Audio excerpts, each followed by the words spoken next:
नमस्कार। सबसे पहले तो हमने 2025 को कहा अलविदा और 2026 की मेरी ओर से देशवासियों को मुबारकबाद। 2026 हमारे देश के लिए अच्छा रहे, देश की उन्नति हो, यही सब चाहते हैं। लेकिन सबसे पहले मैं शुरुआत करना चाहता हूँ कि हर एक इंसान को क्या चाहिए, ये सवाल उठता है। मैं चाहता हूँ कि जो हवा से मैं सांस लेता हूँ वो स्वच्छ हो और जो मैं पानी पीता हूँ वो भी स्वच्छ हो। यही दो चीज़ें इंसान को चाहिए। तो पिछले 21वीं सदी में 25 साल में 11 साल 15 साल भाजपा ने राज किया और 10 साल यूपीए ने। हाँ, 15 साल एनडीए ने, 10 साल यूपीए ने। तो क्या इन दो चीज़ों के बारे में सोचा कि हर एक इंसान को हवा चाहिए जिससे वो सांस ले सके। आप दिल्ली की हालत देखो, पिछले 11 साल प्रदूषण बढ़ती जा रही है। इनकी कोई नीति रही? ज़ीरो। पानी इंदौर में देखो क्या हुआ है,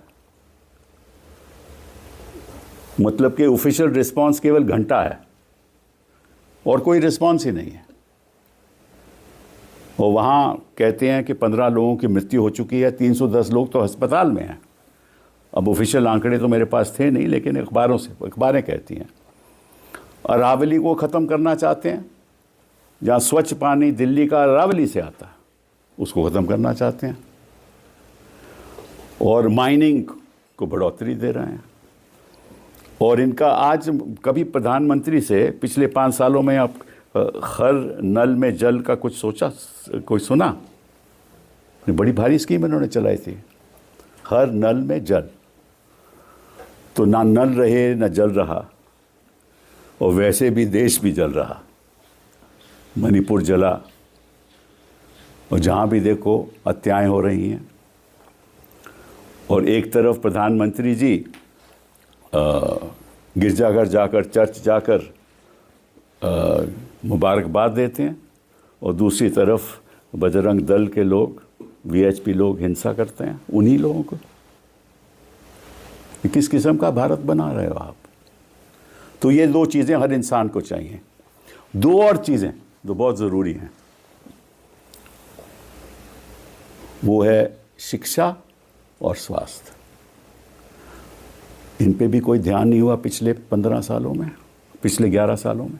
2014 के बाद कोई नई नीति नहीं लाई गई जो ज़मीन पे इम्प्लीमेंट हो, कुछ नहीं।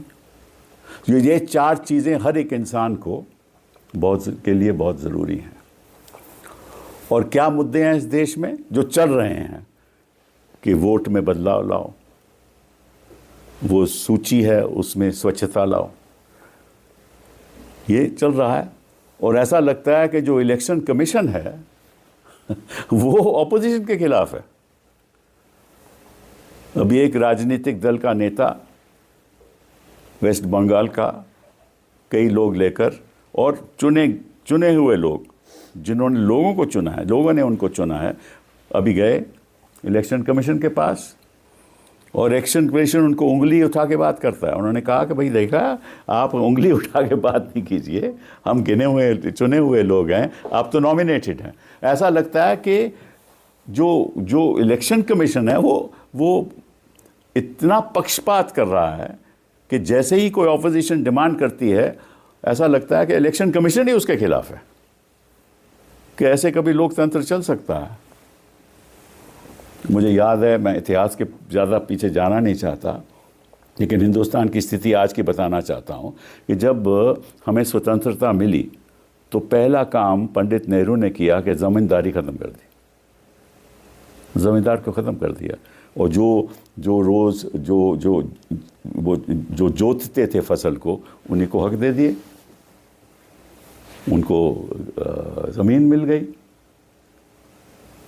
तो ज़मींदारी अबॉलिश की, आम आदमी को जो जोतते थे फसल को, उनको हक दिए। इन्होंने उद्योगपति को ज़मींदार बना दिया। आज के दिन कौन बड़े ज़मींदार हैं? उद्योगपति। हर चीज़ तो उनको मिल रही है। तो देखो कितना बदलाव आया है हमारे देश में, कितना बदलाव आया है कि आम आदमी के बजाय बड़े बड़े लोगों को सब कुछ मिल रहा है, चाहे वो पोर्ट हो, चाहे वो अपने एयरपोर्ट हो, कुछ भी हो, मिल रहा है। तो मुझे ये समझ नहीं आती, और ये बात स्पष्टता से हमें कहनी चाहिए कि इन 11 सालों में इस देश में कोई बड़ी भारी उपलब्धि नहीं हुई किसी भी क्षेत्र में। अब जीएसटी को देख लीजिए, जीएसटी में कितने सालों के बाद बदलाव आया। अब इन्होंने रेट कर दिए 18% और 5%, पहले कई मल्टीपल रेट थे। और अरविंद सुब्रमण्यन इनको कहते रहे कि बाप ये मत कीजिए, अरुण जेटली को कहते रहे, उन्होंने नहीं माना, और कांग्रेस पार्टी भी कहती रही। और आज जीएसटी उन्होंने अभी इसी साल चेंज किया है। तो हर चीज़ इनको प्रोपेगेंडा के तौर पे ये करते हैं, और फिर कहते हैं बड़ी हमारी उपलब्धि है कि हमने देखो ये गिफ्ट दिया है, जीएसटी का गिफ्ट दिया है देश को। उसे हुआ क्या है कि जो उनकी जो पैसा आता है जीएसटी के द्वारा सालाना, वो कमती हो गया। 2 लाख करोड़ पहले आता था, 1,70,000 करोड़ रह गया, और प्रदेशों के पास पैसा नहीं है। और इन्होंने गांधी जी के साथ क्या किया? एक तरीके से मनरेगा में गांधी का नाम हटाना एक किस्म की गांधी की हत्या है। मैं जब पार्लियामेंट में कुछ सालों पहले मैंने भाषण दिया था कि कोई भी भाजपा से उठ के ये कह दे कि सबसे बड़ा आतंकवादी गोडसे है, किसी की हिम्मत नहीं हुई, और इसीलिए आरएसएस को बैन किया गया, वही सरदार पटेल ने। और 2 साल जब बैन हुआ तो इन्होंने चिट्ठी लिखी सरदार पटेल को, और हम वादा करते हैं कि आइंदा हम राजनीति में कोई हिस्सा नहीं लेंगे, हम केवल सामाजिक काम करेंगे। तो उनका सामाजिक काम आप देख लो, हर यूनिवर्सिटी में घुसे हुए हैं, हर इंस्टीट्यूशन में घुसे हुए हैं, गवर्नरशिप में घुसे हुए हैं। कोई संस्था हो तो पहला ये होता है कि भाई ये आरएसएस के प्रति है या नहीं, उनका आदमी है या नहीं, कहाँ वो आरएसएस और कहाँ आज की आरएसएस। और विदेश नीति में देख लो, हम आज आइसोलेटेड हैं। हमारी कितनी इज्जत होती थी, पंडित नेहरू जहाँ भी जाते थे इतनी इज्जत होती थी उनकी, एक विश्व के वो वाकई में विश्व गुरु थे। अब अपने आप को आप विश्व गुरु कह दो तो इसका मतलब ये नहीं कि आप विश्व गुरु बन जाते हो। दूसरे लोगों को ये पहचानना चाहिए कि वाकई में आप विश्व गुरु हो। उस समय पहचानते थे पंडित नेहरू को, आज हम अपने घर में ही डिंडोरा पीट रहे हैं कि हम तो विश्व गुरु हैं। कोई बात आपकी मानता नहीं है, और जिस किस्म की आप विदेश नीति करते हो उसका नतीजा हम देख रहे हैं। 50% टैरिफ लग गए, और 50% टैरिफ लगे तो हमारी एक्सपोर्ट जो हैं वो लगभग उसमें बढ़ोतरी आ गई है, कमती हो गए हैं एक्सपोर्ट हमारे 30-40%। तो वहाँ भी आमदनी कम हो गई। और कौन पीड़ित लोग हैं? वही जो टेक्सटाइल बनाते हैं, लेदर गुड्स बनाते हैं, जेम एंड ज्वेलरी बेचते हैं, फिशरीज़, उनकी आमदनी कम हो गई और कोई रास्ता दिख नहीं रहा। उन्होंने कहा था कि भाई अगस्त तक हम ट्रेड पैक कर लेंगे, एफटीए कर लेंगे अमेरिका के साथ, वो आज तक नहीं हुआ। और यहाँ ऑपरेशन सिंदूर के बाद हुआ क्या कि किसी विश्व में किसी देश ने भी पाकिस्तान की निंदा नहीं की। ये अच्छी बात है कि हमारे सेनानियों ने उनको कड़ा जवाब दिया, ये तो अच्छी बात है, हम उसकी मुबारकबाद करते हैं। लेकिन विश्व में किसी देश ने भी हमारा साथ नहीं दिया। क्यों? हमारी पॉलिसी थी नेबरहुड फर्स्ट, क्या हुआ उस पॉलिसी का? कौन सा पड़ोसी है जो हमारे साथ आज खड़ा है? कहीं भी देख लो आप, बांग्लादेश, नेपाल, म्यांमार, श्रीलंका, चीन, पाकिस्तान, कौन खड़ा आपके साथ? कोई नहीं खड़ा। आप आइसोलेटेड हो, तो नेबरहुड में आइसोलेटेड हो, विश्व में आइसोलेटेड हो, और कोई आपका मतलब कि दोस्त ना रहा। प्यार की तो बात छोड़ दीजिए, दोस्त ना रहा। अब की बार तो ट्रम्प सरकार की बात नहीं होती। मतलब कि वो डोनाल्ड ट्रंप आसिम मनीर को खाना खिलाते हैं, उनको बुलाकर। हम कहते हैं हम नहीं जाएंगे, उसका नतीजा क्या हुआ? देखिए मुश्किल क्या है इस सरकार की। मुश्किल आपको बता दूं 2-4 मिनट में। मुश्किल क्या है? ये किसी से बातचीत करने को तैयार ही नहीं, क्योंकि ये समझते हैं कि इनकी बहुमत है, ये कुछ भी कर सकते हैं। आप पिछले 11 साल का कार्यकाल देख लीजिए। बिल इंट्रोड्यूस्ड होता है, उसी वक्त पास हो जाता है। 370 हटाने का 11 बजे बिल इंट्रोड्यूस हुआ, हमें मालूम ही नहीं था, पारित कर दिया उसी समय डिबेट करा के। पहले कभी इतिहास में हुआ है? 1952 के बाद, 1950 के बाद कभी ऐसा हुआ है? ऐसे इंपॉर्टेंट बिल कमिटीज़ को नहीं जाते, तुरंत पारित कर देते हैं, क्योंकि समझते हैं कि कौन हमें रोक सकता है। और सबसे दुख की बात यह है कि कोई खड़े होने वाला नहीं है, कोई खड़ा नहीं होता है इनके विरोध। राजनीतिक दल प्रयास तो करते हैं, लेकिन साधन ही नहीं है। वो जो इलेक्ट्रल बॉन्ड की स्कीम आई थी, जिसकी वजह से इनको 6,000 करोड़ मिला था, 6,000 करोड़ से ज़्यादा, जिसको असंवैधानिक बनाया गया, इन्होंने उसका नक्शा बदल दिया। अब वो एक ट्रस्ट को पैसा देते हैं, वही उद्योगपति जो पहले पैसा डायरेक्टली देते थे, उनका नाम कहीं आता नहीं था, तो अब वो ट्रस्ट को देते हैं, ट्रस्ट वही उनको देता है, और 6,800 करोड़ का फिर इनको इलेक्ट्रल बॉन्ड मिला है। अगर किसी पार्टी के पास 6,800 करोड़ होगा और साथ में दूसरा धन जो हम देख रहे हैं, मुझे नहीं मालूम, हम देखते हैं कि किस तरह से इस्तेमाल होता है, तो कौन मुकाबला करेगा? तो धन इनके पास, संस्थाएं इनके पास, ईसीआई इनकी पॉकेट में, यूनिवर्सिटीज़ में विवाद करते हैं, अल्पसंख्यकों के ऊपर हिंसा करते हैं, और बात गांधी जी की करते हैं। बात तो हिंसा की करेंगे, लेकिन अपनाएंगे इनके जो चाहते हैं, अपनाएंगे हिंसा। तो मैं इनसे पूछना चाहता हूं, भाई आखिरी सवाल, और बड़ी इंटरेस्टिंग बात है, आप लोगों को दिलचस्प लगेगी। मैं नेहरू जी की बात करता हूं। नेहरू जी जब आए सत्ता में, तो उन्होंने क्या क्या संस्थाएं बनाई? Indian Telecom Industry, Bhakra Dam, Damodar Valley Corporation, Hirakud Dam, Hindustan Machine Tools, Bharat Heavy Electrical, Hindustan Shipyard, Bharat Petroleum, Heavy Engineering Corporation, Indian Oil Corporation, Hindustan Antibiotics, Hindustan Insecticides, Nagarjuna Sagar Dam, National Military Development Corporation, National Building and Construction Corporation, Indian Drugs and Pharmaceuticals Limited, Fertilizer Corporation of India, Shipping Corporation of India, Hindustan Electronics, Bharat Earth Movers, सब 1960 में इनका गठन हुआ। उसके बाद क्या हुआ? उनके बाद इन्होंने क्या किया?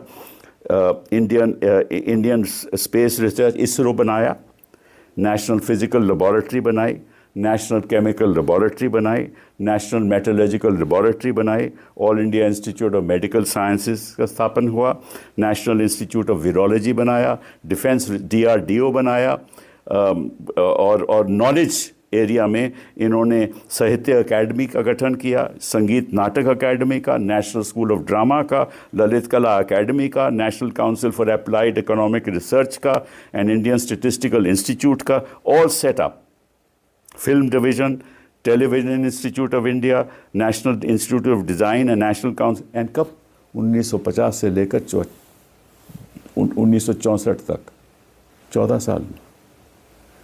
ये तो 15 साल राज किया इन्होंने 2000 के बाद। बताइए इनको कौन सी इंस्टीट्यूट इन्होंने बनाई आज तक? सिर्फ प्रोपेगेंडा। इनको राज करना आता नहीं है, ये केवल राज अपने लिए करते हैं, देश के लिए नहीं। अब इनको जाना ज़रूरी है। 2026 में हमारा ये कर्तव्य है। बहुत बहुत धन्यवाद। Sir, you started this press conference mentioning about the Indore case. Now, the official data, they are claiming that there is. That's the official data. अखबारें आप ही लोगों के हम पढ़ते हैं ना आजकल। सर, आपको लगता है कि कहीं ना कहीं डेटा को दबाने की कोशिश की? वो मैं एक्चुअली मैं एक बात छोड़ गया। अब तो IMF ने कह दिया कि जो हमारा डेटा है उस पर आप विश्वास नहीं कर सकते। जो हमारा GDP का डेटा है, ये तो डेटा छोड़ दो, इनका कोई भी डेटे पे हम विश्वास नहीं कर सकते।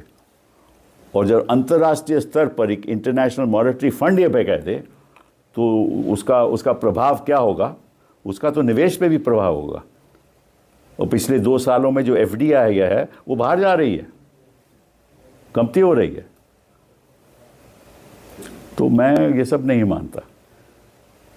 आपको मालूम है कि जब वो हमारा क्या कहते कोविड हुआ था, तभी भी ये डेटा नहीं सामने दे रहे थे, सही डेटा नहीं बता रहे थे हमें। But sir, for Indore, what kind of action you are demanding and how do you see this entire? The point is कि भाई their only official response is, as you know, as I have told you, घंटा, so we expect some response from them. Sir, they should tell us what they want to do.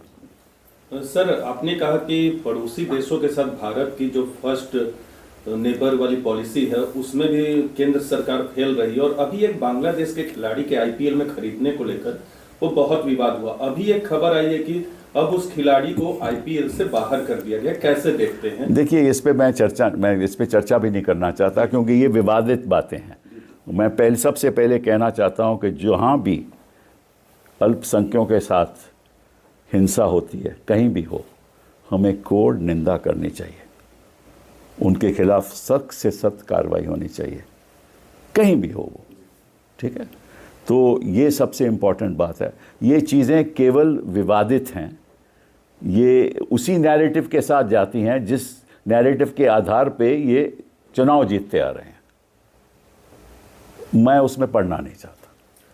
Sir, एक चुनाव आयोग से जुड़ा सवाल है। आपने कहा कि चुनाव आयोग विपक्ष के खिलाफ काम कर रहा है। EVM को लेकर आपने भी सवाल उठाते रहे हैं, विपक्ष की दूसरी पार्टियां सवाल। अभिषेक बनर्जी जो मिलने गए थे, उस प्रेस वार्ता में जब वो बाहर निकले तो उन्होंने कहा कि EVM सही है, मतदाता सूची में गड़बड़ी है। कर्नाटक में एक सर्वे हुआ, उसमें भी EVM पे लोगों ने भरोसा जताया है। कैसे देखते हैं? नहीं भाई, देखो, मुझे इस पे कोई, देखिए, मेरे पास कोई प्रूफ तो है नहीं, शंकाएं हैं, प्रूफ तो नहीं है। ठीक है ना।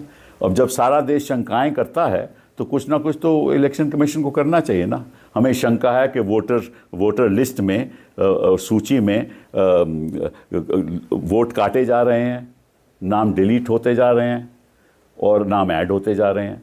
ये शंकाएं हैं, और ये हमें मालूम है कि कितने वोटर के नाम डिलीट हुए, चाहे वो महाराष्ट्र हो, चाहे वो मध्य प्रदेश हो, हमें मालूम है। तो ये इलेक्शन कमीशन को इसमें एक सफाई देनी चाहिए, हमारी जो शंकाएं को एड्रेस करना चाहिए। लेकिन वो तो ऐसे समझता है कि जैसे वो सरकार है, और जो सरकार की तरफदारी, और सरकार की आम तरफदारी होती है, उसके दफ्तर से तरफदारी होती है। और जिस तरह से आक्रमण हो रहा है पश्चिम बंगाल में ममता के प्रति, तो लगता है कि ये चाहते हैं किसी तरीके से चुनाव जीतने नहीं वाले। ममता जी 2/3 बहुमत से जीतेंगी।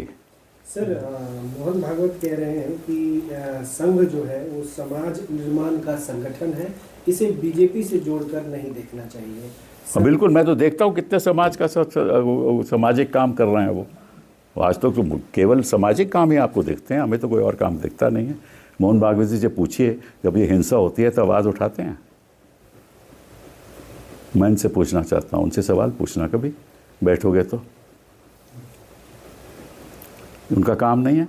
समाज का मतलब हम सब का मतलब सभी जो हिंदुस्तान में रहते हैं, वो भी तो समाज का एक हिस्सा है ना, तो उनके बारे में क्यों नहीं बोलते? Sir, after US claiming, China also claiming the mediation role in Operation Sindhu. Well, China has been, in any case, supporting Pakistan big time and openly. In fact, they have made a public statement that if anybody attacks our neighbor, we will make sure that their territorial integrity remains intact. That's their official statement. So we should not be in any doubt that in any further conflict, China and Pakistan will be together. And China, in any case, is supplying them all the resources which are necessary.